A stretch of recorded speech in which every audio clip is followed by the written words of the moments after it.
Good evening, and welcome to the February 18th, 2015 meeting of the Traffic and Transportation Advisory Commission. Would you please rise and join me in the Pledge of Allegiance?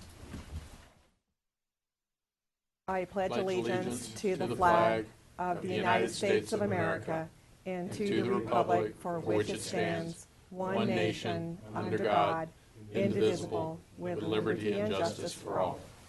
Thank you. Okay. Item 3, roll call. Mrs. Zambrano, would you call the roll? Commissioner Gregory. Here. Commissioner Reeder. Present. Chair Engler. Present. And Vice Chair McMahon is absent. Okay, now we're moving to item 4 of our meeting tonight. This is our opportunity for public comments. Any person who wishes to speak regarding an item on the agenda or on a subject within the city's jurisdiction during the public comments portion of the agenda must file a public speaker card with the recording secretary before that portion of the agenda is called. Any person who wishes to speak on a specific agenda item must file a public speaker card before that specific item is called. Persons addressing the Traffic Commission are requested to state their name and city of residence for the record.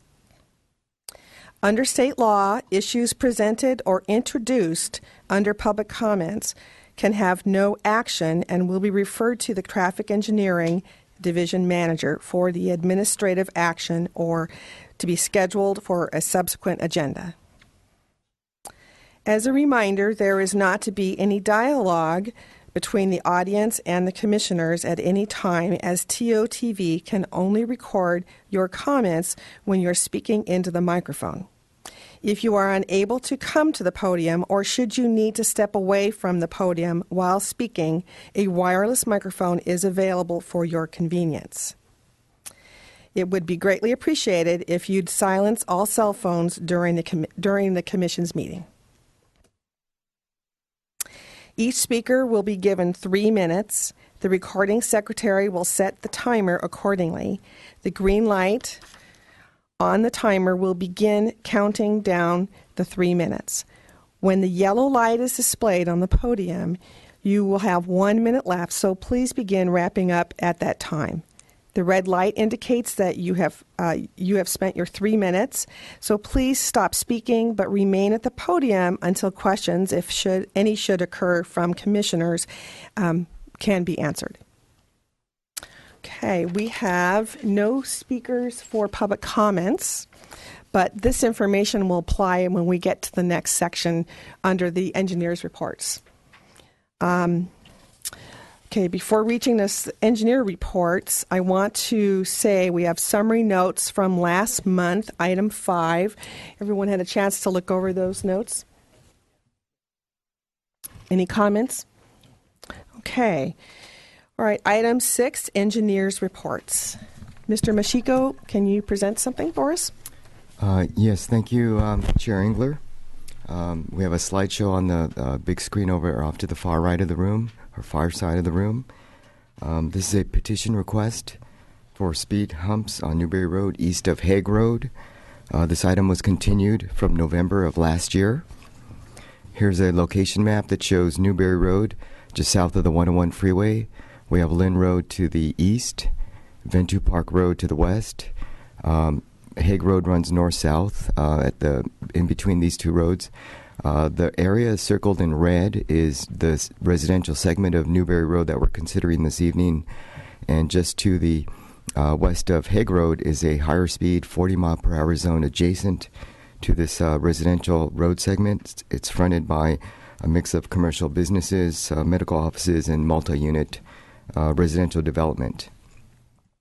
What we have here is a unique situation where we have that higher speed segment adjacent to the residential segment, and it poses a couple challenges. In the westbound direction is trying to get traffic to not speed up as it approaches Hague Road, and in the eastbound direction trying to get the traffic to slow down from the 40-mile-per-hour zone down to 25 miles an hour quickly.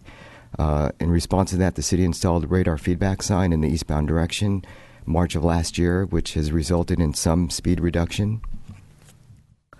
And then some background on the last meeting in November on this item. The Traffic Commission decided to continue this item. They asked staff if we can collect additional traffic data regarding traffic volume and sight distance at a number of intersections to see whether or not stop signs or multi-way stop sign control might be warranted at some of the intersections on Newbury Road. So we weren't able to go into our counts to study this right away. That was the holiday season, so we picked up our evaluation last month when the holiday season ended. Also during this period, we received 2 new petition signatures, which brings us up to a 83% support rate for speed humps. And prior to this meeting, we notified about 500 plus residents within the neighborhood to provide input on this topic. Here's a map that shows the 3 intersections that we studied. From left to right, we have Haig Road, Trailside Court, and Green Meadow Avenue. And this table here shows our findings for multi-way stop sign evaluation. None of the 3 intersections qualify for stop sign control based on the level of traffic volume flowing through the intersection. However, 2 of the 3 intersections, which are at Haig Road and Trailside Court, there is justification for multi-way stop sign control based on visibility levels. So based on this new information, we have a new option added into the mix of the previous 6. This option number 7 is the installation of multi-way stop sign control. We also made it a point in the meeting notification that went out to the residents that they're aware that the Traffic Commission may choose to recommend multi-way stop sign control this evening. I just want to recap what we found back in November of last year. Basically found that Newbury Road meets the city's speed hump criteria, so there's justification to install speed humps along the street. This graphic shows 4 of the key criteria that we look at. There's the petition rate, daily traffic volume level, speed, and the residential street requirements. If the Traffic Commission opts to recommend speed humps, staff is recommending the use of speed cushions. These would be 2-inch high instead of our standard 3-inch level.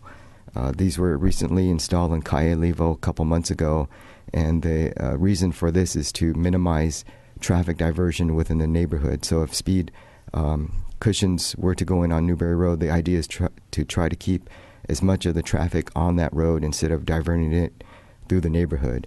And this picture shows that there are cutouts that match the wheelbase of fire trucks so that the fire trucks can pass through with minimal impact to their response time. Here's a map that shows the layout of 6 speed cushions within the neighborhood. They would be spaced about 300 to 400 feet apart. And the idea is to achieve uniform speeds along the entire segment of roadway. So what we have tonight is 7 options that the Traffic Commission can choose from to resolve the neighborhood traffic concerns, ranging from the use of speed humps or speed cushions all the way to the use of a multi-way stop sign control. The staff recommendation is in your report, and the next step is for the Commission to consider all 7 options and develop a recommendation. Any recommendation regarding the use of multi-way stop sign control or speed cushions would be forwarded to the City Council for consideration. So with that concludes this report. We'll be glad to answer any questions. Thank you. Mr. Gregory, do you have any questions for staff? Sure. With the sightline study that you had said for Hague Road area, would you change, if a stop sign does go up there, would you change the positioning of these speed humps or recommend changing them at all, or just leave them as recommended? We would probably leave them the same as recommended. Okay, thank you. I have some questions.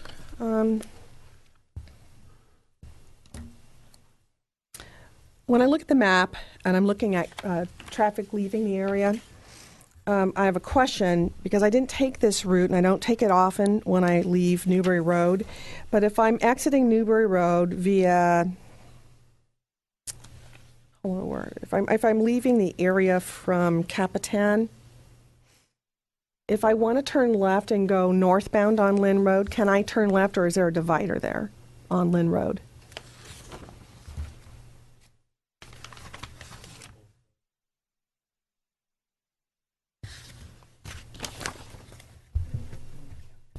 If I'm On Lynn?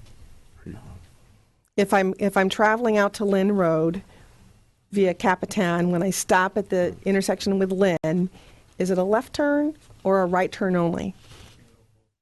You can go both ways? Thank you.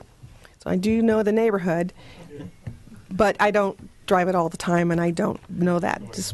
So that is an exit point. Okay. And then my concern around stop signs is what do you anticipate for traffic queuing at stop signs? Because I think there's a real flow on that road now, which is the problem. We have too good a flow for a residential neighborhood. But I'm worried about backup that might occur at stop signs that may occur on the traffic. What is your position, Mr. Machiko? Well, if stop signs were installed at, say, the example, Hague Road intersection, there could be some periods where during the peak hours, there could be a couple backups of, say, a couple vehicles. I don't think it was a high volume of traffic that was out there. I'm probably thinking about maybe 5 vehicles at most during the peak period. But traffic, when it flows through there, it sort of goes in spurts. I remember when we were doing our license plate surveys, there would be periods where there would be no vehicles for a minute or two, and then all of a sudden you see a grouping of 4 or 5 vehicles, and then all of a sudden you'd have to wait a couple minutes before the next group of vehicles would come. So it doesn't have continuous traffic all day. During the non-peak periods, you probably won't have any queuing, but maybe during the morning and afternoon periods, there might be some queuing out there. And do you believe that might be a function of the signal at Ventura Park, that's what's causing that spurt of cars? Yes, that's probably a good observation. Some of that traffic, I'm sure, might be coming from the left turn as they enter the Newbury Road.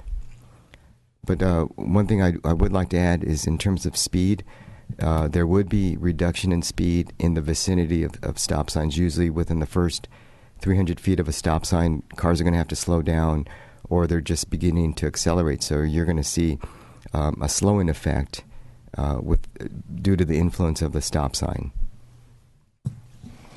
Okay, and then I was surprised to see how high the speed limit is for the commercial area, or where we go out of the neighborhood immediately. And I know that we're careful about our speed limits to make sure we're not causing speed traps when we set them too low. But is 40, is that, am I correct? Am I remembering it properly that is 40 miles an hour west of the residential neighborhood? Yes, that's correct. When we set our speed limits, like on that segment west of Haig Road, that's all based on the procedures set forth in state law. There's what we need to do is perform a radar survey. So this is based on the vehicles we observe within that road segment. And so based on what the 85th percentile of vehicles are traveling, that's how we set our speed limit. One other comment in terms of that stop sign question you had, there might be also a change in traffic patterns due to the stop sign. Some people may find that it's more convenient just to make right turns because it's quicker versus waiting to go through. But there's always a possibility that multi-way stop signs could affect travel patterns, because sometimes drivers do find them to be a nuisance and they may avoid them and find another route.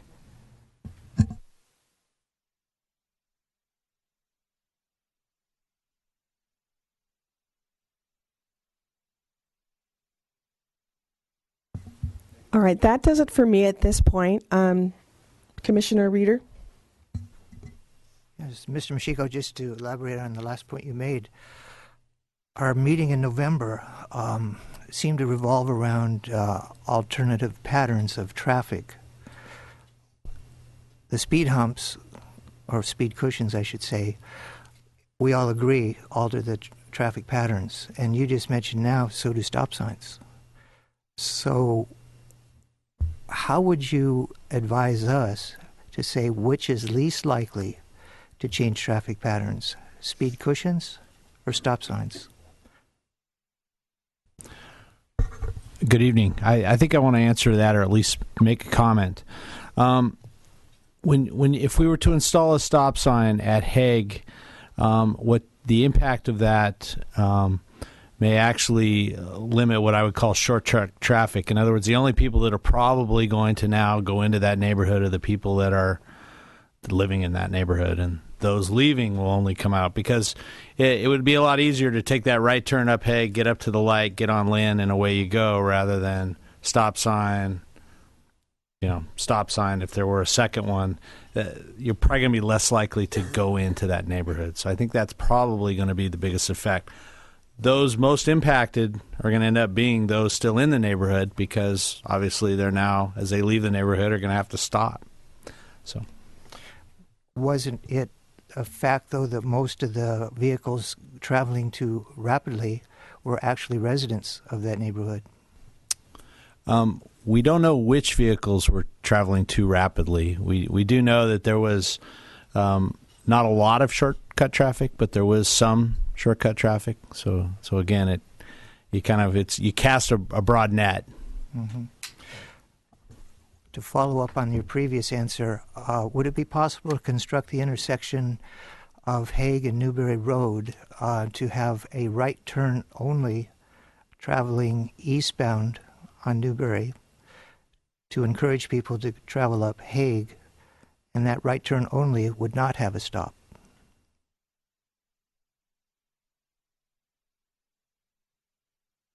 Well, you could go straight and stop, or you could turn right and not stop and proceed right up to Lynn. Well, something like that. We'd have to evaluate the geometry of that intersection to see how wide, and we also probably have to consider, the turn requirements of like fire trucks and larger vehicles through that intersection. Okay.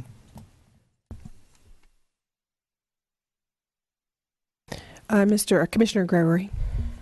Sure. Okay, so my first interest is in the line of sight and, creating a safer environment. That's my only concern about putting a stop sign there. If it slows down traffic, that's secondary. That's just a byproduct of creating a safer turn there. However, you made a point that I'd like to explore further about. I guess there's no way for us to really know how any traffic that's using that as a shortcut would divert the Hague. It does look on the map like it would be a logical flow. It doesn't take anybody through a residential area. It would be a great thing if it did. That would be my first question would be is if we did decide, let's say, to put a stop sign there to alleviate that problem first, would you recommend maybe doing a traffic study to see, how everything is affected before we just go and put 6 speed humps up there, not really realizing what the effect of, another change is to everything? That would be my first question. Second would be is I would assume that radar sign that does really, now tell people, hey, you're going from 40 to 25. I drove that today, and it was like, oh, God, I really am going really fast. Would we move that location? Will we keep that there at all, or possibly move it farther down? So there's 2 things, the effect of the Hague 4-way on the traffic flow, and secondly, what the radar sign might be moved temporarily, and then I guess in a way a third is a study about the combined effect of all those. Yeah, it's hard to really to say what the impact of if you introduce multiple changes at one time, say the stop sign and then speed humps all together. That's a pretty dramatic change to the neighborhood. Typically what we do in traffic is that since drivers, they don't anticipate change very often, they're sort of used to having their travel patterns the same. They use the same travel patterns, I'm sure, on a daily basis. We probably recommend maybe taking a smaller step first and then moving on to a more restrictive measure if the first step doesn't resolve most of the concerns. So maybe in this situation, a stop sign first might, if it went in, we would evaluate that to see whether or not that has calmed the traffic within the neighborhood sufficiently that maybe the residents no longer feel that speed humps would be necessary. If we put that in, how long would you take to do a study like that? We would probably evaluate it after about 3 to 4 months. I'm sure within that time period, most of the regulars within that area, they would come to realize what the change is within that neighborhood, and by then they should have adjusted their travel patterns. Okay, very good, because once we put speed humps down, we're not taking them back up. All right, thank you. Commissioner Reeder. One more question. Would the city ever entertain purchasing speed cushions that are removable? There are products out there that are made of rubber and plastic that are held onto the streets with lag bolts, which would take the difficulty of us making a decision away. I would say, well, let's put in some speed cushions for a while and see what happens. It only takes a few guys to remove them then. They're not permanent like the asphalt ones we often put in. Would that be a possibility maybe for this or for things in the future? Yeah, I recall seeing some of the. There is a product on the market that it is a rubberized speed hump or speed cushion, but I think the dimensions on something like that we'd have to look. I don't think they follow the same standard that we like to use here. So we have our own crews construct them. They're made of asphalt, so we have a little bit more control over the size and making sure that they meet our standards. So is that a no? Yeah, I'd like to add to that. One of the challenges with those fastened down type speed humps or cushions is they don't do real well at speeds. If you're very slow in a parking lot or something like that, they work fine. But there's quite a bit of force when a tire at any sort of speed, 25 miles per hour, 30 miles per hour, hits one of those, and they're not going to hold up very long. They're actually going to become detached from the roadway. That's the limiting factor, and so they become a maintenance issue. Thank you. All right, thank you very much. Okay.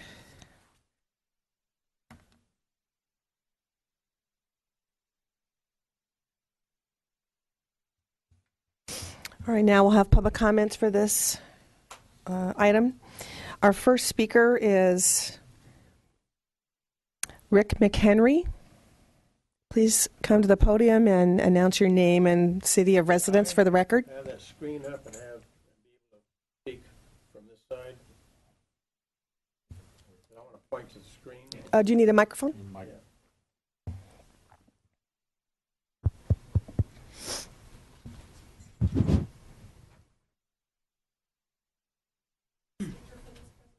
Pardon?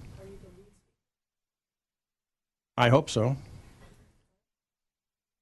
Yes. My name is Rick McHenry. I live on Newbury Road, and I started this process over a year and a half ago. And the reason I started this was because of the speed on that road. I think a lot of my neighbors can attest that I'm out there working on the yard every weekend, and I get blown off the street just about every time I go out there. The issue is the speed, and it's not just the people coming into our neighborhood, it's the people going out of the neighborhood. And education is not helping. They're not paying any attention to it. When you come around this curve right here, at about trailside. It's a straight shot.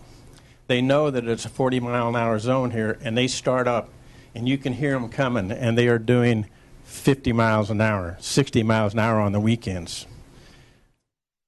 Some guy in a Mercedes, brand new Mercedes, must have been going to a house fire because he went through there and doing about 50 or 60 miles an hour. That was this weekend. We have that sign that comes up and slows people down when they come in, but it is nothing stopping anybody going out. And the only way to do it would be a stop sign. And I don't have a problem with a stop sign.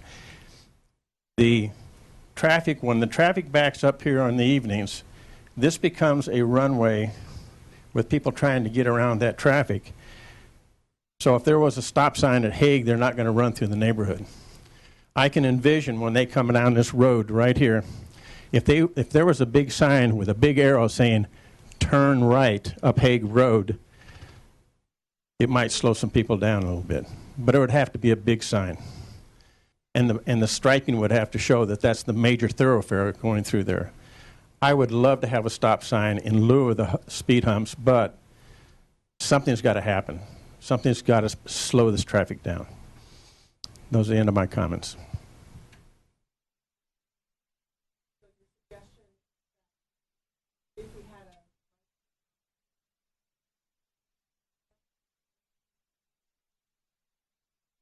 I'm sorry, I didn't hear you. I'm sorry.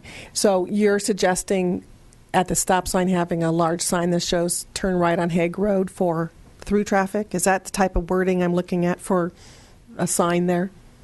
I think that would help, but I also think that the stop sign is going to deter people from coming through that neighborhood. And I would rather personally see the stop sign before I got to the speed humps. I'm not real pleased with the speed humps because there are gaps in there, and I don't know how that's going to stop motorcycles from going through there or for cars.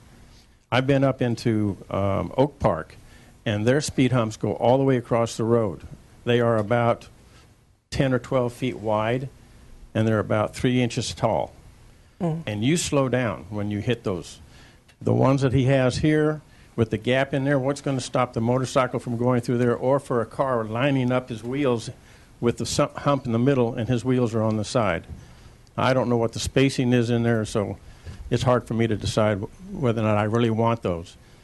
I think most of my neighbors here would prefer to have the stop sign, and I'm not against it. I'm not opposed to it at all. My next door neighbor said that she doesn't even mind if they put the stop sign in her yard. So I'm here because this is a problem. It needs to be resolved, and I've been pushing this for a year and a half, and it just seems like the process is going so slow, I get really, really frustrated about it. So I'm asking for help.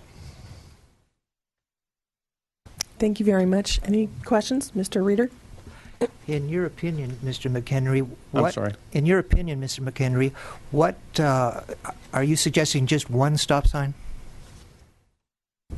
I think that's a start. A three-way stop sign at that point is going to slow some people down.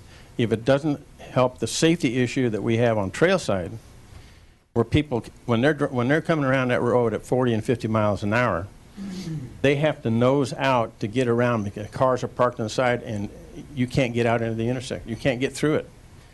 The traffic backs up. When the traffic backs up there can be 12 cars coming from Venture Park Road through that intersection, and there'll be 12 cars running through there at 40, 50 miles an hour. Then you find a gap, and then you can get out. Sometimes I can't even back out of my driveway. I have a question then. So people trying to get out of their driveway around that trail side, right? That's the problem because what is that, like the peak where the speed seems to hit the highest? That's about where it starts, and there's a big curve right there. So you have about maybe 50 feet that you can see either direction because they come around there. Right. And I know that some of my neighbors that live up in that trail side, they have a difficulty of getting out of there. Especially if you have cars parked along somebody visiting, you have to nose yourself out into the street just to see around the cars. Right. Yeah, I drove it, but I don't live there, so, I don't back out of driveways. So that's good input. Thank you. Thank you, Mr. McHenry. Our next speaker is Peter Bodner. Please say your name and city of residence for the record.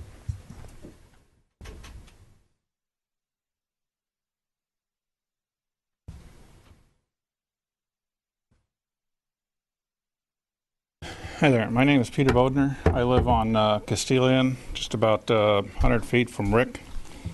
I'm on the cul-de-sac, and I'm actually quite surprised that there's such a huge issue with the speed.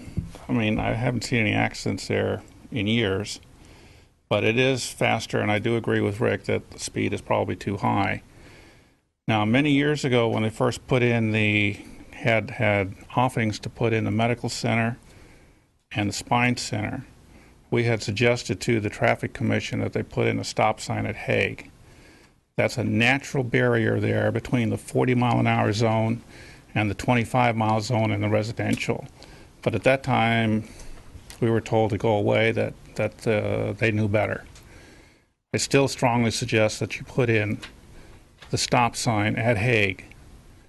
And then if that doesn't slow down enough and you still need some more issues with the trail side stop sign, then go with there. But one of the things that you're not taking into consideration, and the engineer didn't bring out clearly and succinctly enough, is that all the speed bumps that you're putting in are going to be on Newbury Road. And the majority of the traffic is going to be going both ways. It's going to come down Green Meadow and make a left on Newbury and then hit those speed bumps. Well, people are just going to make a left on Captain and go down one of the other 4 streets and completely bypass all those stupid speed bumps. And I'm not convinced that the spacing on the speed bumps is going to be adequate for the fire department or the police department. And that's my primary concern with safety. Like I said, I haven't seen any accidents there. The only one I know of was about 20 years ago.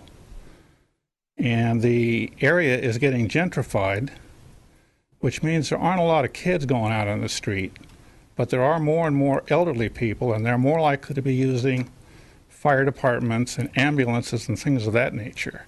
So that response time is going to be significantly slowed down, and that's the safety issue that I personally am more concerned with. So, and the other issue I think needs bearing some in mind, I would be rather incredulous at the statement that someone made to the effect that 83% of the community approves of the speed bumps. If 83% of the community approves of the speed bumps, there wouldn't be a speed issue. They'd all be going slow enough themselves. So maybe 83% of 2 or 3 people that responded, but none of the entire community. So my recommendation is what's been there for 5 years since those medical centers went in, put a stop sign only at Haig. Any questions?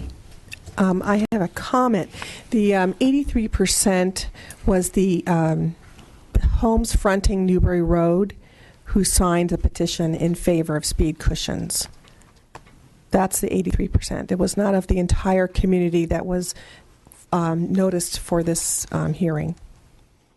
Well, personally speaking, that Green Meadow Road is about a quarter of a mile long. It's, in any case, twice as long as Newbury. And that's a much, much faster road. If you think that your people are doing 50 exiting on Newbury towards Ventu Road, then they're doing 75 coming down that Green Meadow Road. It is a significantly faster road. It's going downhill, so people just get off the gas and it coasts down faster.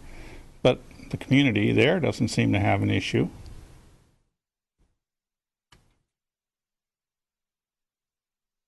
Do you have one? Okay, so it's your opinion then, if the speed humps go in, that there could be some shortcut traffic off of Green Meadow to bypass them, correct? Well, I would do that personally myself. Okay, well, you live the neighborhood, so we're trying to get your feedback, because we can drive it, we can look at it, but, you know, we can only drive it so many times. We don't see the whole pattern. Right, I mean, you drive it every day. I get off on Lynn and then come down to Green Meadow and make a right.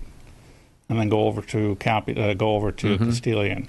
And if you put those speed bumps in, I'll immediately make a left at Captain Street off of Green Meadow and go down the 3rd Street, I forget what it's called, which would bypass at least 3 of those speed bumps. Probably only hit 1 then. Okay, thank you for your input. Thank you, Mr. Bodner. Am I pronouncing it correctly? Bodner? Okay, our next speaker is Bill Hoyt. Please say your name and city of residence for the record. Yeah, hi, my name is Bill Hoyt, and I'm in Newbury Park on Venado Avenue, in fact. I've got a couple of comments here. One, if you look at the summary notes for the meeting of November 19th, there's a scorecard in there of pros and cons, and there's a problem where things don't add up right. First of all, one of the comments somehow ended up under Agendum 4 and not 6. That's a con, by the way. Also, when you get to Agendum 6A, there's speaker cards pro and con, and then there's written statement cards. Well, there's a duplication in there. So anyhow, we end up with a total of 15 with only 5 pros if you sort out all the discrepancies. So that's a little different. 2-to-1 against the speed humps. And by the way, they are speed humps. They're not cushions. Cushions are something you put your head on, nice and soft. They're speed humps. Getting to the point of this thing, I would be much more in favor of police enforcement. It's been identified in the one of the documents there for the meeting of November 19th that it has been found to be the most effective, why I don't know why we're not talking about that. Why not do the most effective? We have the police department. We're already paying for them. Let's have them out there. They don't need to be there all day, but they know the peak times, and they can surprise us once in a while, too. That wouldn't hurt. I just think we need a police presence out there. I think that's the best plan. But certainly no speed humps. Next, a stop sign at Hague Road, I think is a little bit inconvenient, but I think that's one of the better solutions. If we can't have the police, then I think a stop sign. The suggestion of having a sign for through traffic to make a right turn on Hay Road, I think it's an excellent idea. 2 things that brings to mind. During the holiday period, I was coming into the neighborhood on Newbury Road, and I'm slowing down, of course, being a good citizen. Anyhow, there was a guy in front of me that was not slowing down. Worse than that, he made a right turn onto Hay Road and had to make a very wide turn and was nose to nose with the car that was coming down Hay Road, because that Hay Road does not intersect at a 90-degree angle. It's a very weird angle, which is part of the sight problem. Anyhow, the guy that was coming down Hay Road was going to make a stop at Newbury. Thank God, because otherwise it would have been a head-on collision. He was not going very fast at that moment, and he was slowing down, but the other guy would have nailed him for sure if it had been somebody else that wasn't paying attention. It was one of those things you're like, whew, that was close. And I mean, that really could have been, it would have been a head-on. But the guy coming off of Newbury Road, he was doing probably 40 while making the turn. I mean, it was unbelievable. The other thing, 2 or 3 days ago, there was a big backup on the freeway, and I thought, I'm getting off at Ventura Park. I don't have to be in that. Well, there was a couple of big semis right in front of me that went through the neighborhood. They went up to, one of them turned right on Green Meadow and went up to to Lynn Road that way. The other one wasn't that smart. He went up to Windtree, and I lost track of him there. But he obviously was in for a little bit more of a devious road route to get there. So I think putting a stop sign at Hay Road with a sign to, through traffic, make a right turn, might work. but I'm certainly not in favor of speed bumps, because I know darn well that people will be coming down all those other streets that we identified before.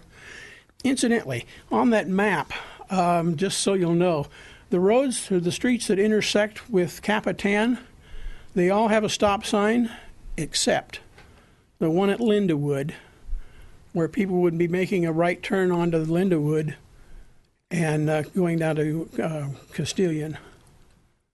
It's just something else to think about, that's another potential problem. Anyhow, no speed humps. That concludes my remarks. Any questions, anybody? Any questions? Thank you. Thank you very much. Thank you. Our next speaker is Bill Schresvig. And please, we'll say your name and city of residence for the record into the mic. Hi, my name's Bill Skresvig. I'm in favor of the speed cushions. I like those numbers. 83% of the people on that street are in favor of them. 30 out of 36 homes. That says something, you know. These people they've been living here a long time. You know, they've seen what's happened. They see what's going on. You know, I think they should get a little bit of weight as to what's going on in the neighborhood and the traffic that's passing down that street. So anyways, I'm definitely in favor of the speed cushions, and I agree with that word. 2 inches doesn't sound it doesn't sound like that large to me. I've read the reports there, and, you know, they have 3-inch cushions, they have speed bumps, but they're actually trying to accommodate this neighborhood with something on the lower profile here, which I'm in favor for. To address the, concerns other people have with the alternate routes and bypassing, I'm an engineer and I think about this stuff all the time. I say, how do I get home the quickest, or how do I get where I'm going the quickest? And if I'm kind of driving the speed limit, which I think I do for the most part, I'm going to actually look at turns also when I make a decision. There's speed bumps. Okay, so I'll go down this Green Meadow to Newbury Road, make a left. There'll be a couple speed bumps before I get to my house. So if I want to bypass that, though, I've got a left-hand turn and a right-hand turn instead of those 2 speed bumps. I'm going to go for the speed bumps. I don't like turns. So it's possible other people are thinking that same way.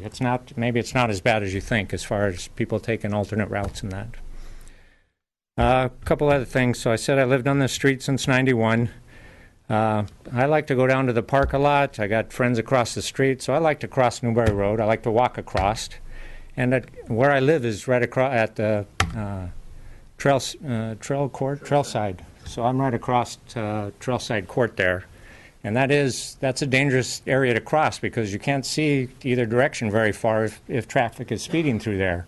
So either you think twice about going, make sure you look both ways, and while you're going, maybe even run across. Don't walk, run. So it's something that's always in my head when I'm crossing that street there.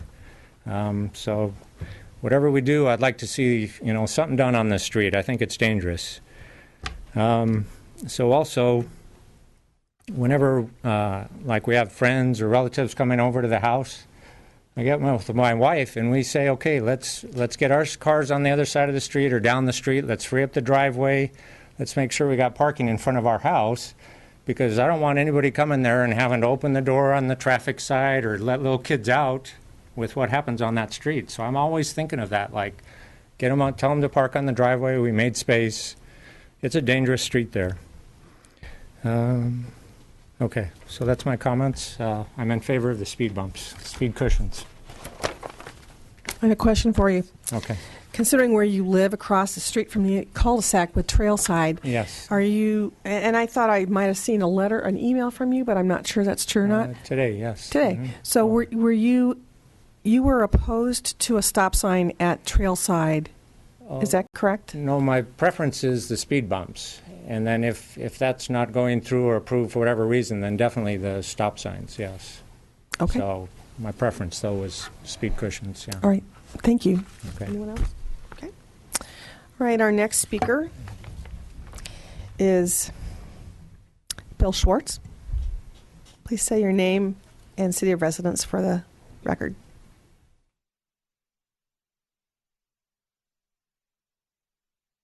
My name is Bill Schwartz. I live on Trailside Court, and I've had a few near misses trying to pull out on the Newbury Road because your visibility is very limited, left or right.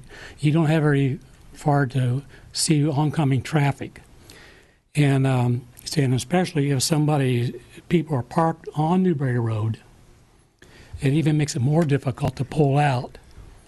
And now they have another medical building down on Newbury Road and some other construction, which means there's going to be more people coming into the area. And I've seen people travel 40 and 50 miles an hour down Newbury Road. And I think Rick brought it up, too, about these people who speed. And then as soon as they come down Green Meadow, make a left on Newbury Road, and it seems like they just start hitting the gas. And that's where the curve is at Trailside Court. And I've had some kid came on a motorcycle one day, and he must have been doing 40 or 50 miles an hour. And we both almost got it. He almost T-boned me when I was trying to pull out because he was doing twice the speed limit. So my concern is that I'm in favor of some kind of speed bump, stop sign, or anything that will slow traffic down that's coming down Newbury Road. I just think it's a dangerous place for trying to pull out. My wife almost got hit a couple times also. So that's my concern. Any questions for him? Thank you very much. Next speaker is Bill Edmonds.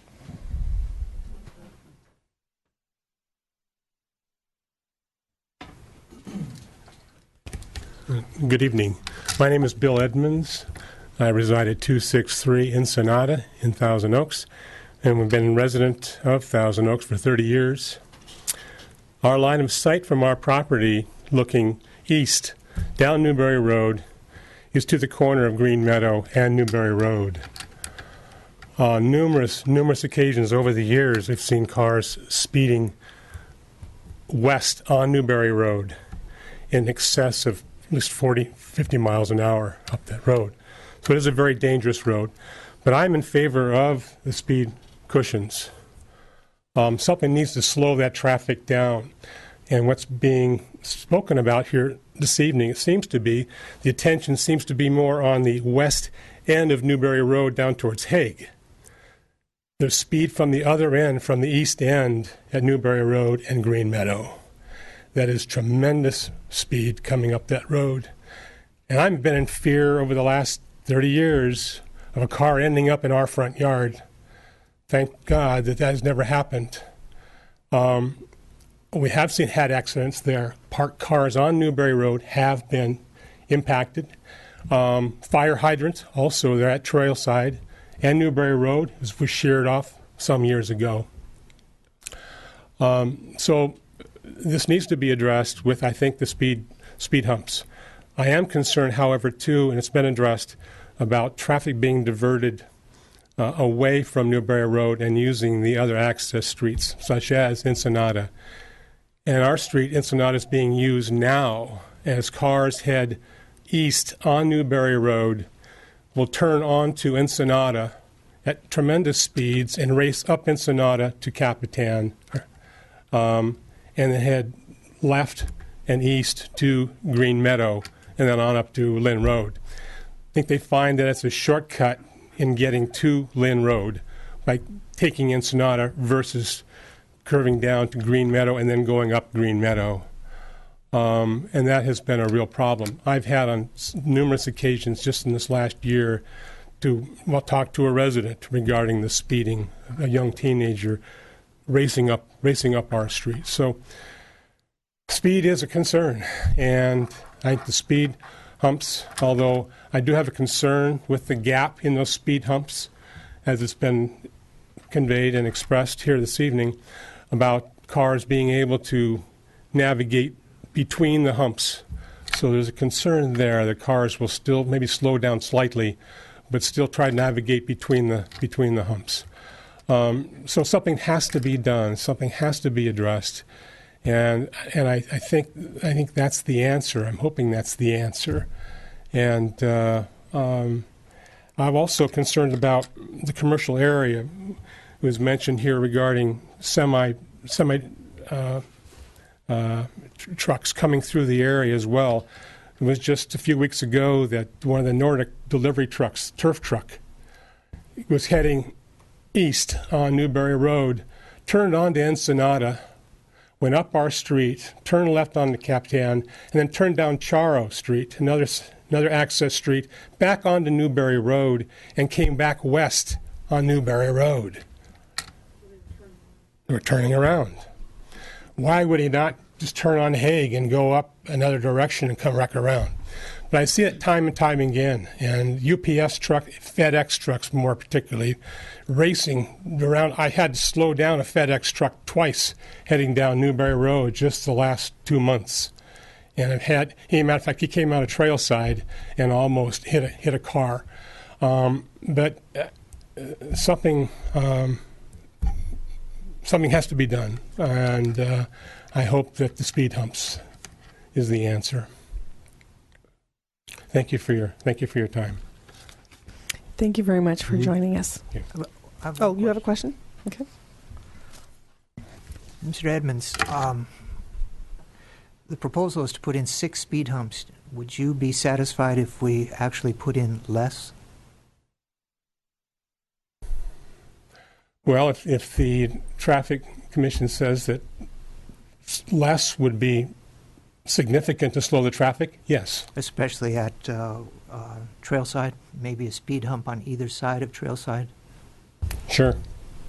If that will solve the problem, absolutely. I'd be open for that. Sure. It's quite a distance, though, from Green Meadow all the way to Hague. I don't know if would 4 be adequate enough, but maybe be a deterrent. Well, that seems to be where the problem is as far as sight distance. Mm-hmm. I'd be open for that. Thank you. Mm-hmm. Thank you very much for speaking. Our last speaker is Stan Ogle.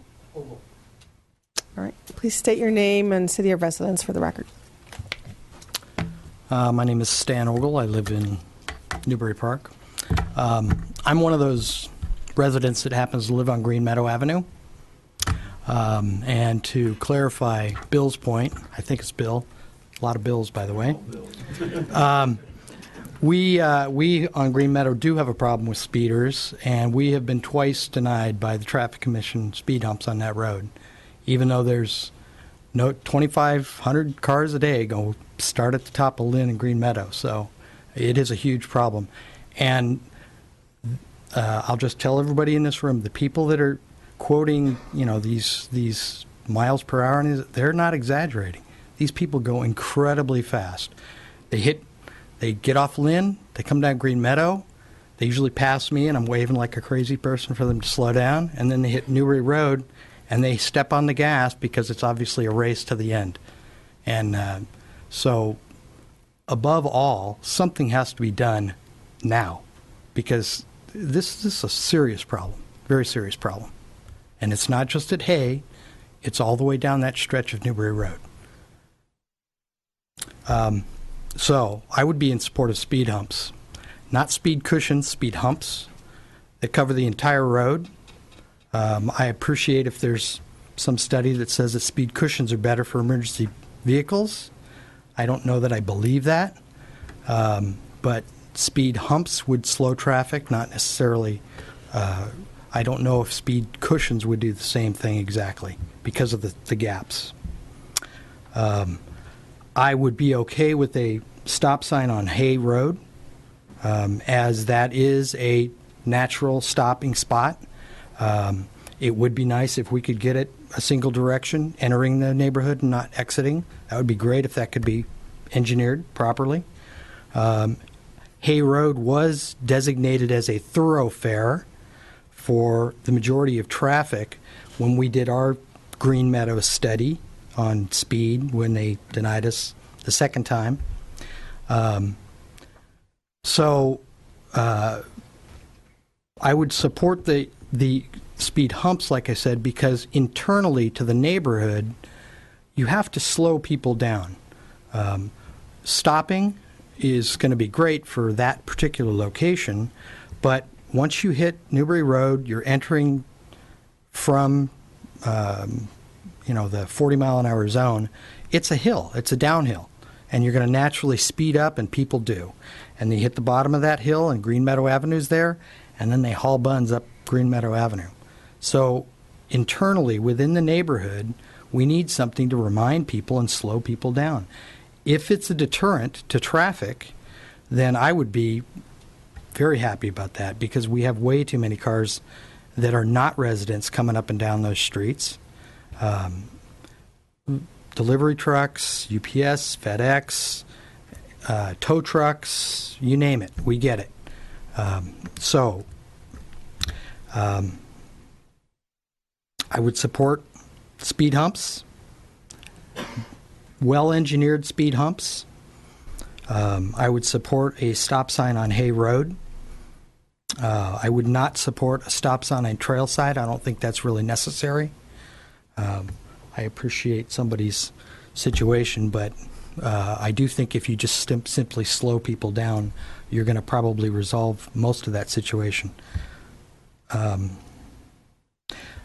I guess above all, I would urge everyone here to get something done soon as possible, because this is a huge problem. You've got people, a lot of elderly, children, pets, everything. And you've got to get something done soon here, because this has just been going on way too long. Questions? Thank you. Yeah, no, I do have one. I said our conversation on Trailside wasn't to put a stop sign there to calm traffic, because it doesn't warrant it. It's a line of sight issue. It's a safety issue with people that are trying to get out in the roadway and whatnot. So it might have that effect, but we're not, the humps are for traffic calming, and that's what we're looking at those. What we don't know is if we try to mitigate and create a safer environment, putting a stop sign there, as a safety factor for a line of sight so people can, pull out safely and not get hit by these cars going 40, 50 miles an hour. We just don't know, what that's going to do to affect the traffic. And do you need the humps then in addition to, or not at all? So, can I comment back to that? Sure. I would say that you should consider that if you put stop signs there, the people that have hard time pulling out of their driveways are going to have an even harder time with 5 or 6 cars stacked up waiting to go through the stop sign. That's not going to solve a problem. It's going to create another problem. So, while I appreciate that there's a line of sight issue, I think if you slow people down on that road, you're going to mitigate most of those problems.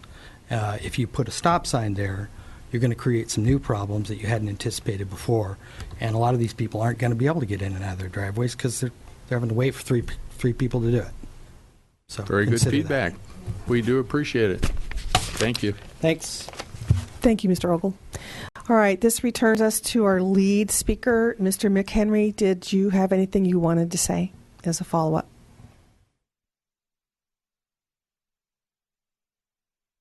All right, thank you. So we do have 2 comment cards that were prepared tonight.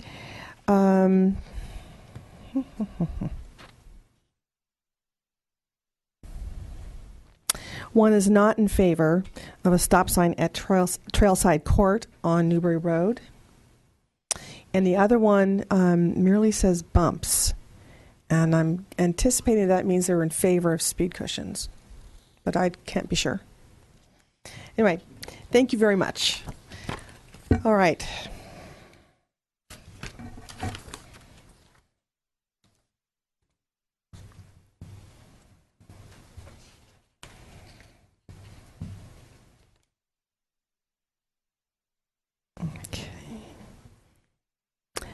Do commissioners have further questions of staff?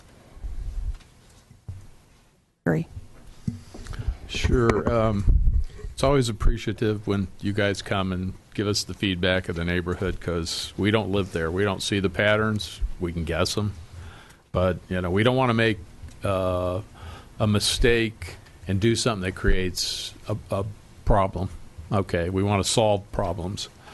My take on all this is, your study about the line of sight at Haig might have a positive effect other than just creating a safer environment.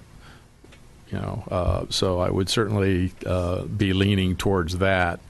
One of the considerations, though, that came out in this public comment that I'd like you to comment on is, even if we do get some shortcut traffic diverted, which we would like to, obviously, so that it doesn't happen through the neighborhoods, it might have some, calming effect. It does nothing for the westbound traffic, which is, another problem. The comment about the people backing up at Trailside gives me big concern, and I think your recommendation was it wasn't warranted anyway, even with the line of sight, and I don't want to create a problem, for those people. So can you give us feedback on a couple things, and that would be the westbound traffic right now, and how this goes to one of the letters that we received, that the westbound traffic is posted at a higher rate. I could not verify that. And I believe that it said past the trail side, that it actually changed. Yeah, it actually changed past Trailside from 25 to like 40. If you can verify that or not, that was just in a letter that I was kind of confused by, because she says, going east it's 25, but going west it's 40. I was a little confused by that, and I didn't notice when I drove it. I'm not looking at signs, so if you could address that. And then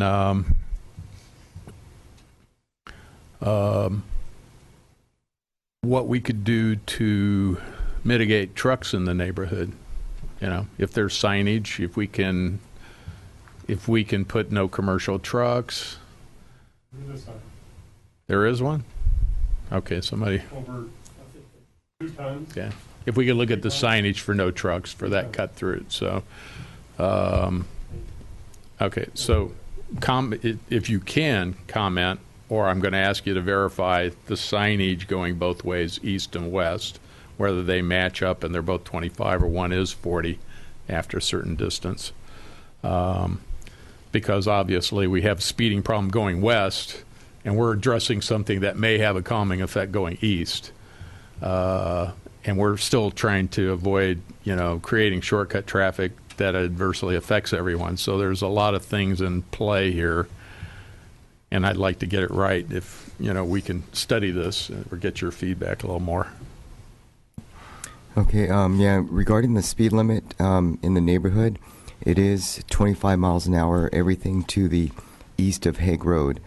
In that area by Trailside Court, we've actually posted a new sign with a new pavement legend. I think it was about a year and a half ago, that says 25 miles an hour plus the 25 legend in the road. So everything to the east of Hague Road is 25 miles an hour. It meets the California Vehicle Code definition as a residential street, so it's posted at 25. The speed limit to the west of Hague is 40 miles an hour. And that was all based, I mentioned earlier, based on a radar survey and using the procedure set forth in the what we call the California MUTCD. It's a state manual on how we establish speed limits throughout the state. The other question in terms of deterring truck traffic, we can post some signs that say, like a truck with a red circle with a line through it. Typically, those can be placed on structures or in advance of roads that cannot accommodate large trucks. So in this case, if we were to post a sign like that, it may not be enforceable. But it could serve as a deterrent to, and then maybe we can also maybe use some some signage to direct traffic up Haig Road rather than into the neighborhood. Thank you. Commissioner Reeder. Thank you. Mr. Machiko, it seems like on Trailside Drive, in your opinion, what would happen if instead of installing 6 speed humps, we installed 2, one to the east of Trailside and one to the west? Okay. The idea about using isolated speed humps or speed cushions, that's always a possibility to consider. The reason why we have the 6 speed humps that are proposed for this street, if it were to go in, is because through the years when we first started the speed hump program going, we found that there's a certain ideal spacing to maintain uniform speeds along the street. If you place the speed humps, speed cushions too close, it becomes a nuisance. If you place them too far apart, cars are just going to be speeding in between speed humps or speed cushions that are spaced too far apart. So that might not get the slowing or the desired slowing that the residents are looking for. The other thing is that we also want to be able to control the approach speed from the very first speed hump or speed cushion. So if you have an isolated speed hump or speed cushion near the trailside cul-de-sac, someone that's coming from either direction because of the curvature of the road may not be aware that there's a speed cushion or speed hump in the road. We would use signs. But if a car were to drive over that at a high rate of speed, we're not sure if that might cause the vehicle to lose control. So that's why the idea is to maintain uniform speeds throughout the entire roadway and space them about 300 to 400 feet apart. I was just suggesting it as a compromise to avoid parallel cuts. But I understand from an engineering point of view that too. So, I also want to comment on the question about Haig Road, if that was set up as a stop sign just one direction versus both. We would recommend placing stop signs at all 3 approaches at that T intersection, because if you just place it at 2 of the 3, that sort of creates an unbalanced situation. Typically, when motorists approach an intersection, they're used to seeing stop signs in all approaches. So if you approach, you stop 2, but not the 3rd, could that cause some collisions or right-of-way issues? So in this situation, if Haig Road were to be multi-way stop sign controlled, it would be all 3 legs. Well, I have a question for you. I think I know where I'm leaning, but I want to ask a question around the speakers who addressed the Trailside Court area. That several people mentioned there was parking, cars parked on Newbury Road on either side of Trailside Court. That's common for them. They have to ease their way out to be able to see the oncoming traffic coming up around that blind curve. Is it possible that we can restrict the parking at the corner further to rather? I hate to take away parking from a resident. However, it's a big road. I'm very concerned about that blind curve. I've driven that road, and I think it's dangerous to have cars parked up too close to the corner, and that would help alleviate the sight issues for our drivers coming out of the cul-de-sac. Can you comment? That's always an option. Typically, in a residential neighborhood, we don't put parking restrictions in because the residents do like the ability to park near their house. If we were to do something like that, we'd probably want the input of the affected property owners that would lose that parking. So that's always a hard one to determine whether or not that should go in, because it does impact a couple of the residents there. In this situation, what we could do is implement intersection ahead warning signs from either direction to advise drivers on Newbury Road that there is that T intersection that they're approaching. Another option is that as you exit Trailside Court, that could be made right turn only versus left turn, since there's sufficient visibility to make that right turn.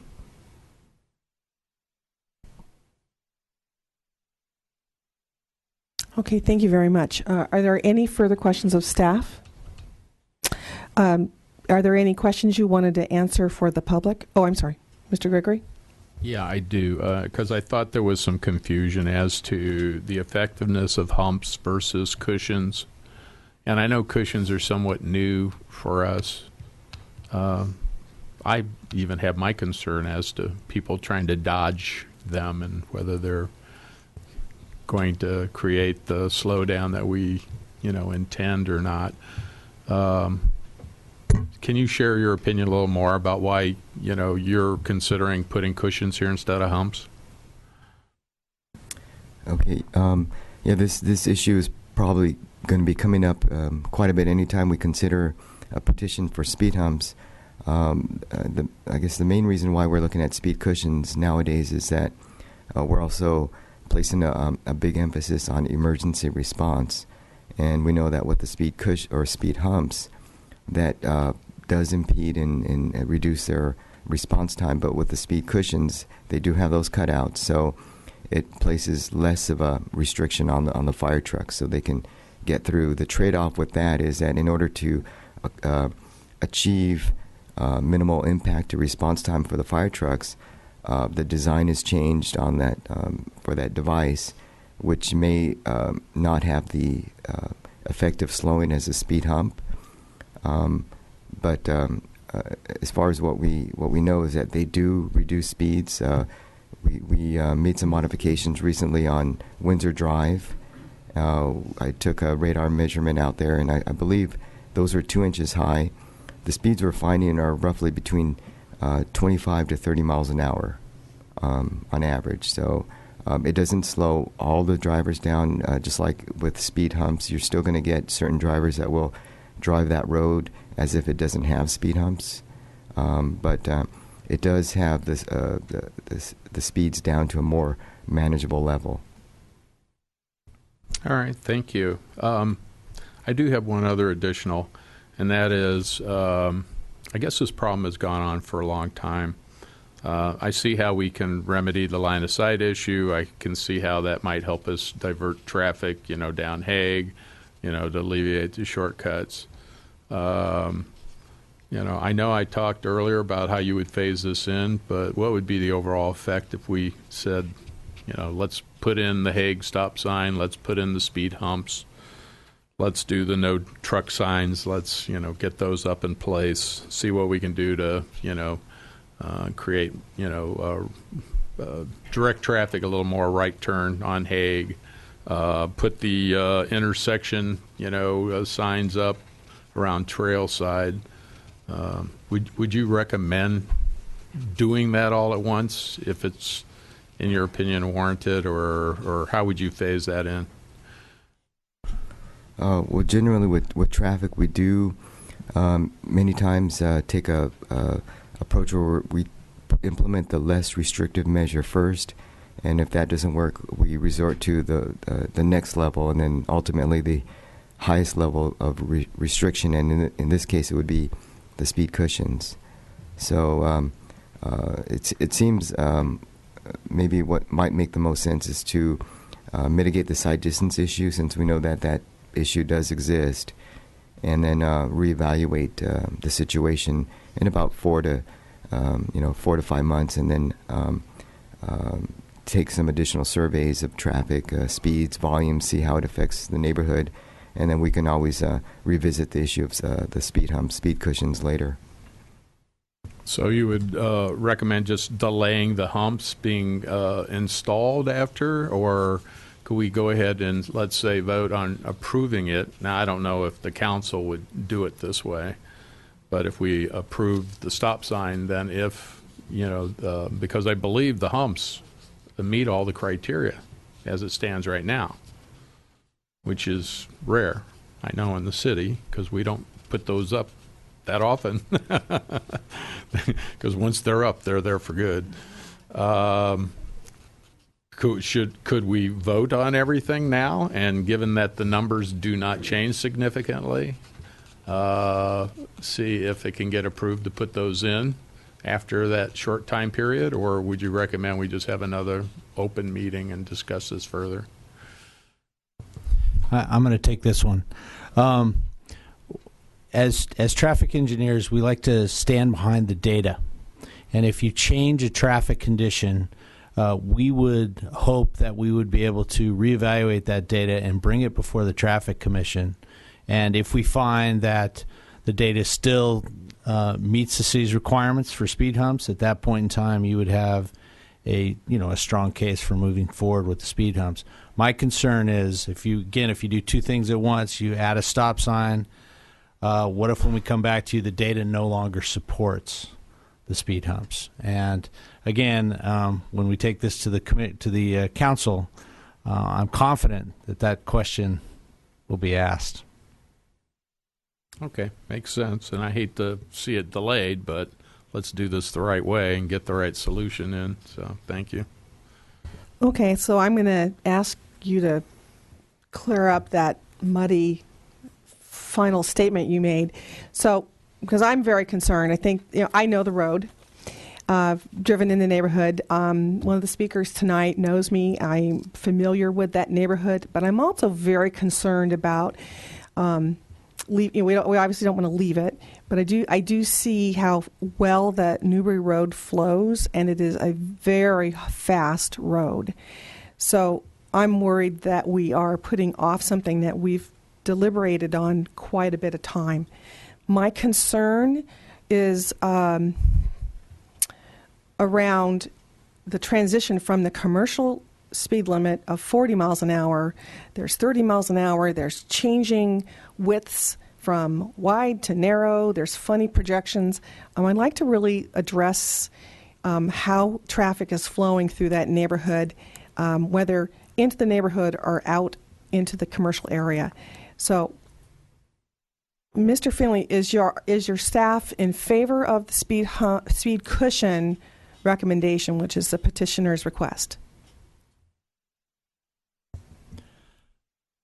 Based on the data for the traffic patterns that exist today, our recommendation is to install the speed humps. If it is the Commission's recommendation and based on the additional information you received, which was our stop signs warranted at Haig, if the Commission would like us to install one at that location due to the site distance issues, then I would recommend, at that point, I would recommend we install that stop sign and reevaluate the data at some point in time in the future. We could set that time frame tonight. We could say 3 to 4 months. You can request that the information be brought back to the Commission, and we will provide you that information. At that point in time, you can decide on the speed cushions. It may, at that point in time, it may or may not satisfy the speed requirements anymore. Maybe a stop sign actually has an impact of reducing speed through that stretch. It will definitely impact the speeds going from 40 to 25, because now you will go from 40 to 0, and you'll be coming out of the neighborhood from the 25, and you won't be accelerating to 40 until you get back to 0. It may also have the impact of diverting traffic coming eastbound. They may stop and say, I'm just taking a right turn, heading up to Lynn Road and grabbing the signal and making my left. Those going to the neighborhood, I'm assuming, are not the ones that are speeding. And so maybe this problem will disappear. We don't know until we actually make the traffic change, and that's really our recommendation. Thank you very much. One more question? Yeah, I just had this nagging thing in my head about, okay, we're affecting things going eastbound, but we're not doing anything going westbound. And that's just my nagging, if we wait, to phase this in, we really not affect, we've done nothing to affect the speed going westbound. And, I mean, if we don't want to address the sight line issues at Trailside, because we don't want to cause people to have to wait even longer, to back out of their driveways. There's just big question marks in my mind about doing something you can't take back later. So, I don't know. Yeah. Now let me dwell on this, but thank you. Okay, thank you very much. So if we don't have any additional questions for staff, I'm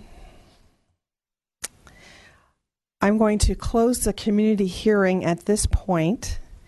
And I'm going to ask for further discussion by commissioners and see if we reach a point where we're ready for making a motion. Well, I still have concerns. I think the stop sign needs to go in at Haig.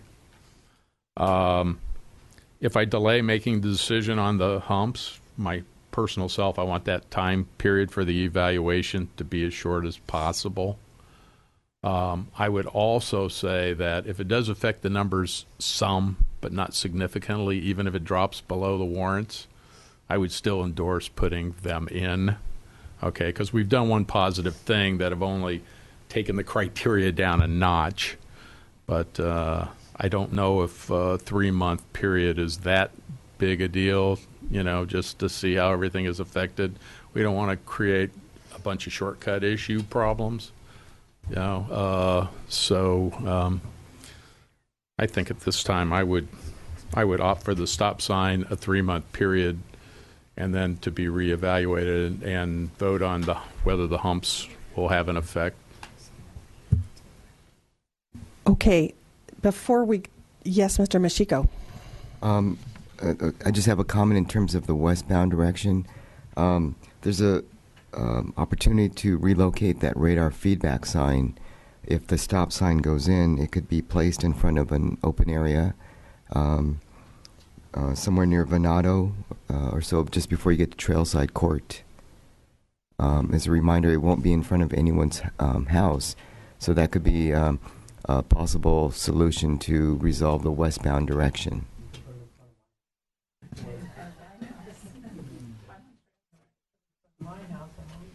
Okay, Commissioner Reeder, did you have any thoughts? No, I think we've covered it. Okay, I have some. So I think we have to do something about the road. I'm in concurrence with many of the speakers. I see everyone's perspective. I think they're, in respect to the concern about shortcut traffic taking routes out of the neighborhood to avoid the speed humps, I think they do that anyway, because those roads are all well designed for exit and entry into the neighborhood and exit from the neighborhood. So I'm not worried about that. I'm very concerned at how fast this road is. I'm also extremely concerned about the blind curve going westbound on Newbury Road as you come around a curve to Trailside. Takes me by surprise, and I think that that's an area of concern I'd rather we spent time on. I think that the design of the speed hump installation is such that people are slowing down for the speed cushion before they reach that blind curve. And so it is going to enhance the ability for cars to see that there are people exiting or maybe turning into that intersection. So I think the speed cushions, as they're planned, are a good plan. I think that the entire stretch of 6 speed cushions are needed for that stretch of road. I think that the signage could be improved as well, so that we have the variety of signs that communicate the speed limits better, the coming intersection, speed humps. Obviously, you have signage because speed cushions are installed. So I'm in favor of option 1, installing the 6 speed cushions. I'm also in favor of a 3-way stop at Haig Road. I am not in favor of a stop sign at Trailside. I think that that's not needed if we do speed cushions, and it may be more dangerous. I think that's too blind a curve as people are rolling over a speed cushion and trying to pick up speed. That's taken them. I don't want a stop sign and have someone stopped around the curve. I want a flow that continues and doesn't impede traffic. So that's what I think, and I'm going to ask for some comments from my fellow commissioners. Your suggestion to put a three-way stop at Haig and Ventu Park, what is your reasoning? I'm sorry, I'm Newbury Road and Newbury Haig. Road, I I'm sorry. apologize. That was probably my mistake. I meant to say Newbury. The traffic engineers don't recommend that. What is your reasoning to recommend it? The three-way stop at Ventu Park and Haig. Well, the three-way stop is an issue of line of sight and right of way. So I think they do recommend it. If that's implemented after speed cushions, because they feel that it's still needed, I'm fine with that. But I believe that the speed cushions are actually warranted and appropriate for this road. I think it's too fast a road. So if we do this in phases, I would say I would recommend the speed cushions before I would recommend the changing of the traffic patterns with a three-way stop. But I think that both should be done.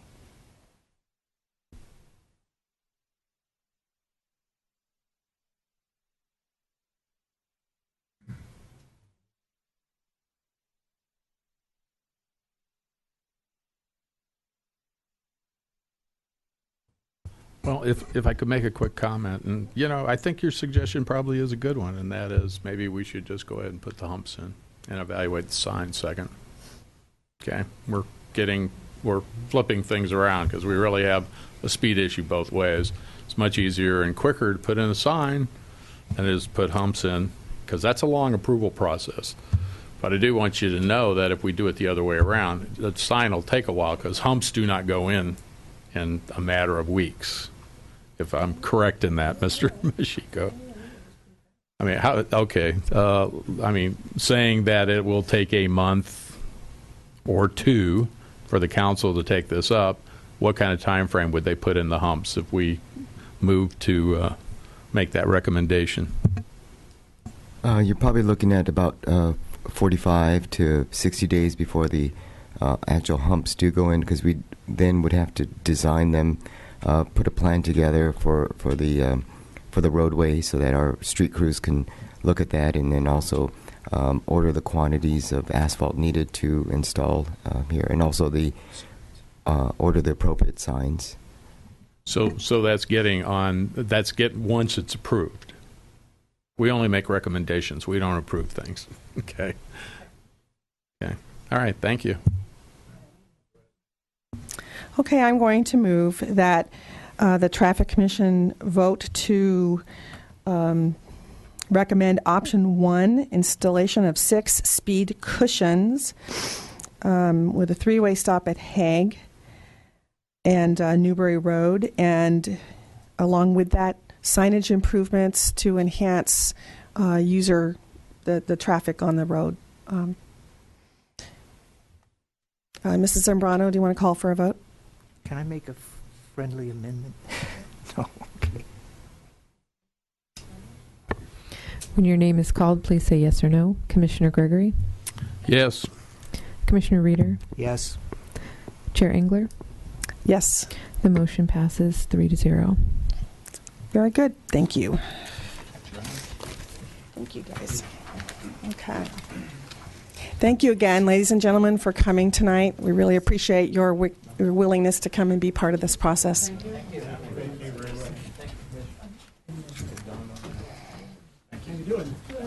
And Bill, say hi to Kathy for me. Okay. It took forever to get it on Green Meadow, and did it in one night. I know, how about that?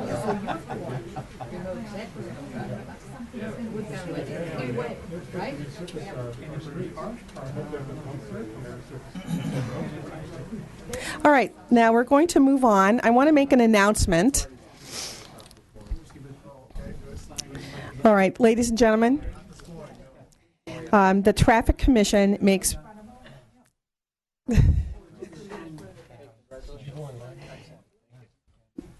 We have to continue the meeting.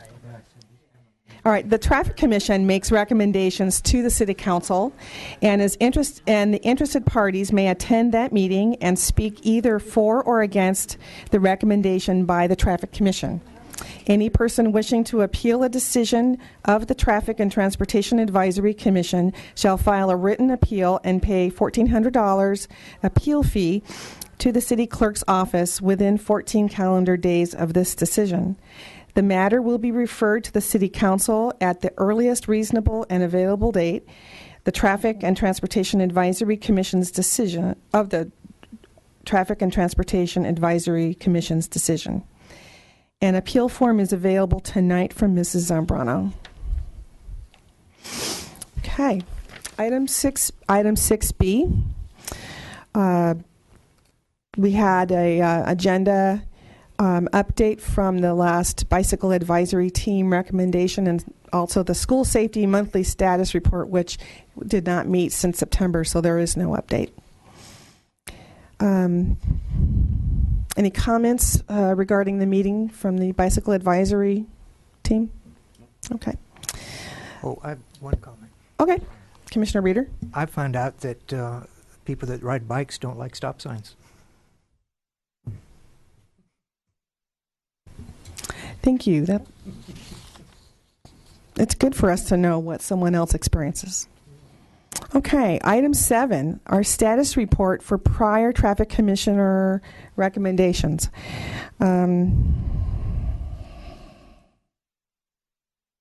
So we did get a notice that September 17th, 2014, the Hillcrest Drive restriping, which is phase 1 of the Hillcrest restriping, the bike lanes were implemented along various segments, including the region that's between Route 23 Freeway and Hodenkamp Road.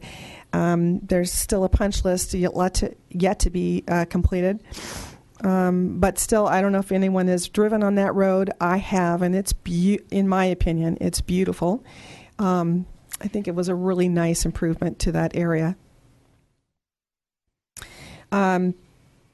And then in item 8, we have commissioner referrals from January 19th, 2015. Staff's compiling collision data from various agencies related to flashing yellow left turns. Data is expected to be presented at the March 18th, 2015 meeting as an informational item. All right, and then item 9 is our work program and commissioner schedule that I have to turn to. And I'm just going to mention some future agenda items for our riveting meetings include the traffic signal master plan priority ranking methodology as an action item scheduled for March 2015. Our annual crossing guard status report, that's an action item as well. Westlake Boulevard sidewalk installation project, that's for information. The Calle Olivo speed cushion installation, a status report, that's informational for us. And the flashing yellow left turn signals, the collision statistics of other agencies, that's informational. And that was based upon a question by Commissioner Reeder. Okay. And at this point, any traffic, we're going to go to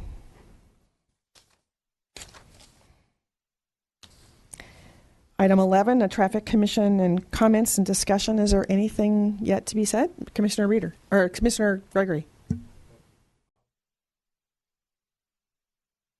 In regards to our decision last meeting to modify the intersection of Westlake Boulevard and Avenida de las Oboles, by reducing the left-hand turn cues from 3 lanes to 2 lanes, you said you could modify the ease of these vehicles getting through the intersection by rephasing the traffic signals.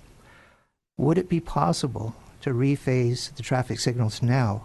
Because around 5:30, even with 3 lanes turning left, the traffic is still backing up. Okay. I'm not sure if that would be. We could look at the signal timing, but not the sequencing in the order which the directions move.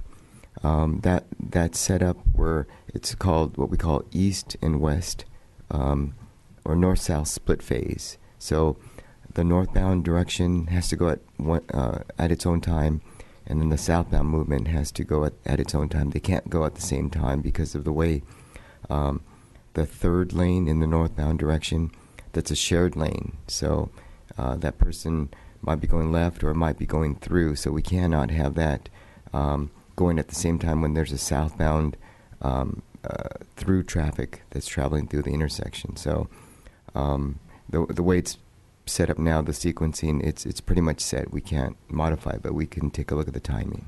Thank you for explaining that. Commissioner Gregory. Yeah, first I want to thank Chair Engler for getting us refocused on the Newbury Road and what was important there, and that was the traffic mitigation. I think the line of sight issue got us a little sidetracked on that, although as a result of having maybe a future referral, I haven't forgotten that, and the line of sight is warranted. So I think, rather than putting the stop sign in and then reevaluating the humps, let's put the humps in and then evaluate, the line of sight and or, if it affects any shortcut traffic, and that may be a tool for us to resolve any other future issues that come up. So I would just like to say and defer after if the humps, or the cushions, I should say, do get approval and we do get, feedback, that we may revisit, the need for a 3-way stop in that location just as a future, item to keep in mind. We don't know, what the council is going to do, but rather than have it delay an issue that's been going on for some time and frustrating the residents that have to live with those high speeds. And I believe them when they say, people are going in excess of 40 in that neighborhood, and I drove it, and I wouldn't feel comfortable driving 40 down there, but people that drive it every day feel comfortable because it's something that they're used to. I think the humps, though, may solve that, and let's hope they do, because they're going to live with them if it get approved. So I would just like to make that comment that I would still like to keep that option somewhere in the future agenda. And also the signage that we discussed that didn't quite make it into the motion, is I think we might have left out the no truck signs and the intersection ahead and some of the signage that was also mentioned in that meeting. Yeah, if we could just, because that's not something that has to be approved. I know, that's something that you can do on your own. Thank you.